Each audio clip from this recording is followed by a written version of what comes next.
Hello, welcome back. It's been a little while since my last talk.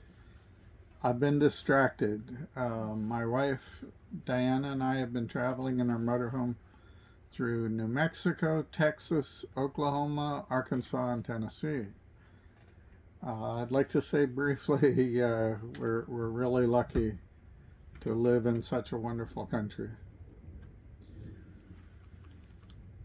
I've been talking about meditation, and I should just mention that there are many things besides meditation that I'd like to talk about. These include generative art, which is kind of a hobby of mine. Generative art is a type of art where the artist is separated from the art by some process that they have set up, and the art is actually created by the process rather than the artists themselves. In my case, and in many cases, the processes are created as computer programs, but there are some generative artists that have used mechanical processes, such as pendulums and gears. The cool thing about generative art is that after setting up the process, in my case, setting up the program and running it, you get the excitement and the surprise of seeing the art yourself for the first time. I could talk about this for hours, I probably will, but not now. And there's other things that I'd like to talk about, including full-time living and traveling in a motorhome, computer programming, artificial intelligence, the game of poker, vegetarian cooking, and eating. I also need to talk about politics because it's an important subject right now with the upcoming elections. Now, there's always upcoming elections.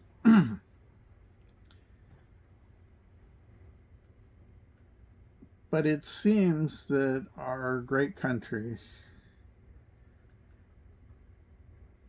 seems to be at a critical point right now, um, where there are people who are trying to undermine democracy. And for anyone who's watching from outside the USA, the great country I'm referring to is the USA. I'm sure that your country is also great. And we live on a great planet. And we are members of a great and unusual species. And we should try not to F it up. And all of these things are important and interesting to me. And I hope to have talks about all of them. But I'm going to continue now talking about meditation. In our last talk, we did a short guided meditation. I'm not that great at leading guided meditations, and I apologize for that. If this was your first attempt at meditation, I hope it went well for you. But I would suggest that there are many people on YouTube and elsewhere who do better guided meditations than I do. I recommend that you experiment with different ones. I recommend many different Buddhist, Vedantist, and secular mindfulness teachers. And there are others, including Christian meditation groups. I'm currently attending meditation Zoom meetings on Tuesdays and Thursdays evenings, hosted by a variety of teachers from the Bodhi Mind Center in Colorado Springs. I'll leave a link below. I honestly don't know that much about them, and I'm not endorsing or advocating their teachings. I'm not a member because I don't typically join groups, but they seem nice, and I've enjoyed their meditations and talks and discussions. Today, I'm going to talk about two things that are often included in discussions about meditation. Those two things are ethicality and cosmology. Now, I'm going to talk about them, but to be completely honest, I don't know that much about either of those subjects. But that doesn't generally stop me from talking about things. I think ethics is way more important than cosmology, so I'll talk about ethics first. Now, I taught computer science at a state university in Florida. And one semester, I drew the short straw and had to teach a class on moral, ethical, and legal issues related to computer science. And I didn't really want to teach that class. It's not really my subject area. I mostly taught technical programming classes and technical things. And I went to the chairman and tried to get out of teaching the class. And I complained that I had no formal training in morality, ethics, or legal stuff. I explained to the chairman that all I understood was two basic principles. And I will now share those principles with you. First, as much as possible, you should avoid hurting anyone or anything. Even if you somehow think they deserve it. Actually, especially if you think they deserve it. Realize you are limited in your ability to judge, and it's not your job to administer justice. Even if you feel that you've personally been wronged, you should forgive the person or the thing that offended you. And frankly, this will be good for your own peace of mind and happiness.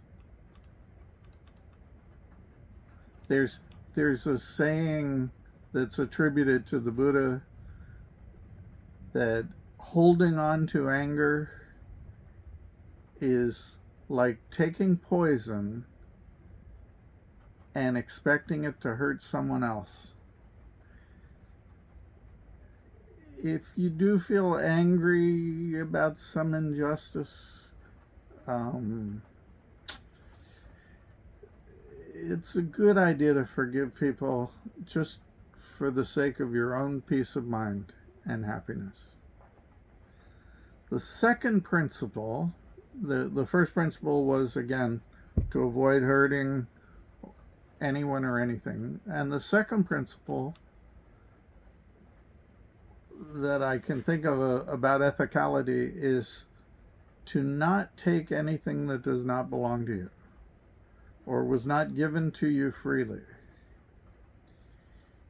Even if you feel the current owner does not deserve to have it, or does not need it, or will not miss it.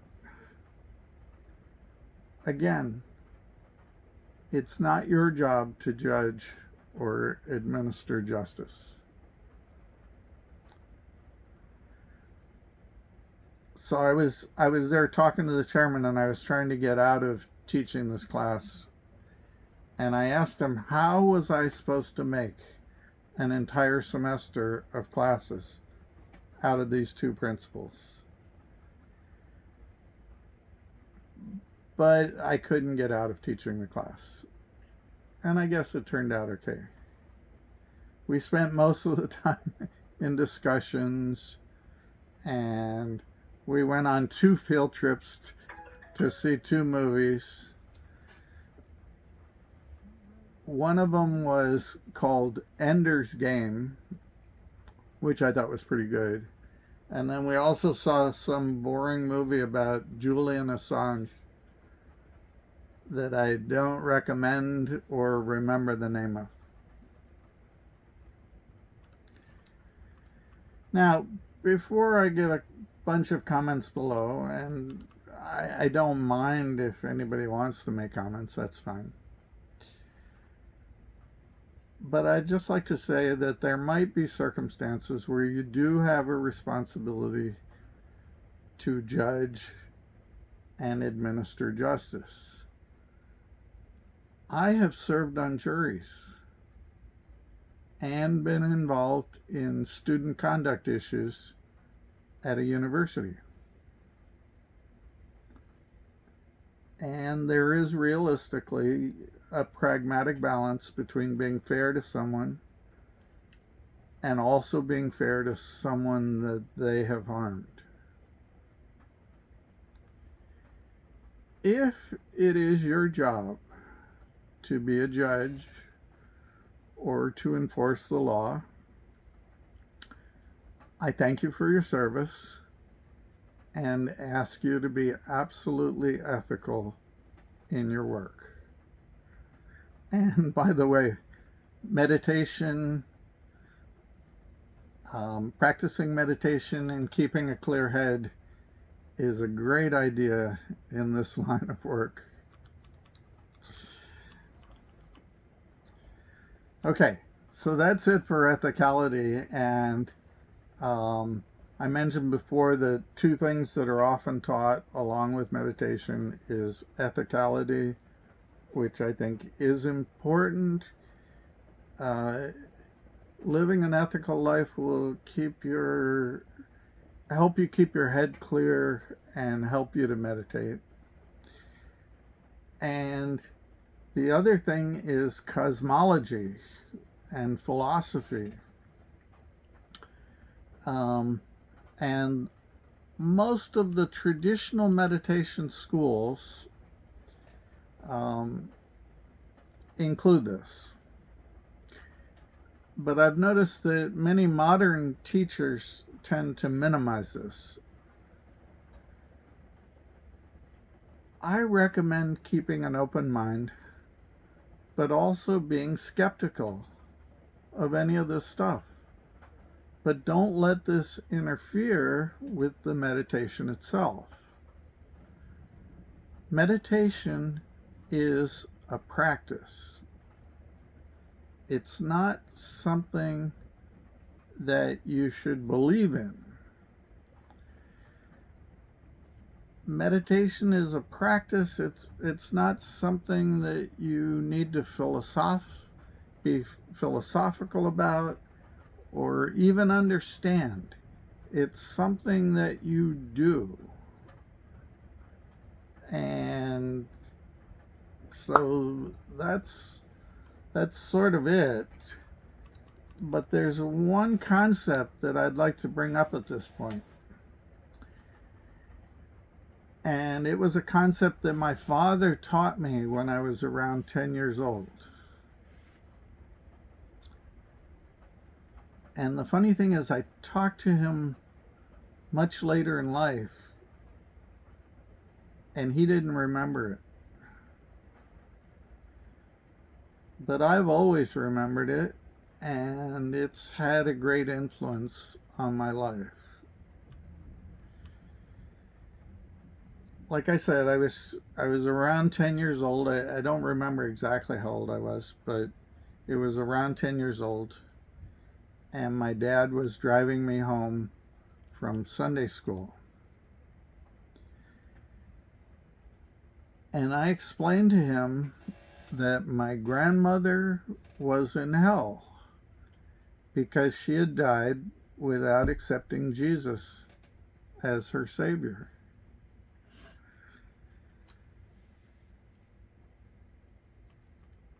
And he turned to me and simply said, all that stuff is not necessarily true. It was just that one sentence. All that stuff is not necessarily true. That concept went off like a light in my head. All that stuff is not necessarily true. Wow. I was riding home from Sunday school and I was sitting in the car and I sat there going over the implication of that concept, that all that stuff was not necessarily true. As a young kid, that one concept cleared up a lot of contradictions in my subjective reality. I kept going over it. All that stuff is not necessarily true. For the rest of my life, that concept has stayed with me. All that stuff is not necessarily true. It's not just religion. It applies to everything. What a salesman says. What was reported in the news. What teachers have taught. What was read in a book. All that stuff is not necessarily true. It applies to everything. It applies to my own reasoning, my thoughts, my beliefs, my subjective reality. All of that stuff is not necessarily true. It certainly applies to anything that anyone says at a meditation center.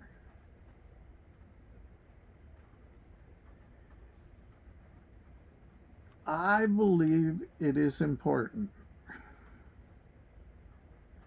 I believe it's an important axiom. All that stuff is not necessarily true. That concept, it even applies to itself. All that stuff is not necessarily true, but also it's not necessarily false.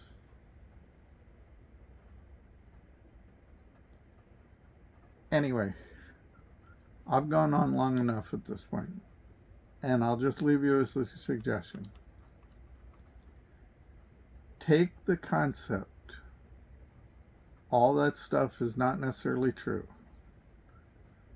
and apply it to everything, including, of course, anything that I say. Also, have a great day, and I'm just going to mention that the next talk is going to be about politics.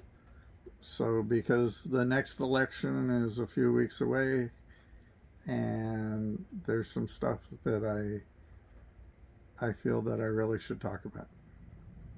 Anyway, again, have a great day, and thank you very much. Bye-bye now.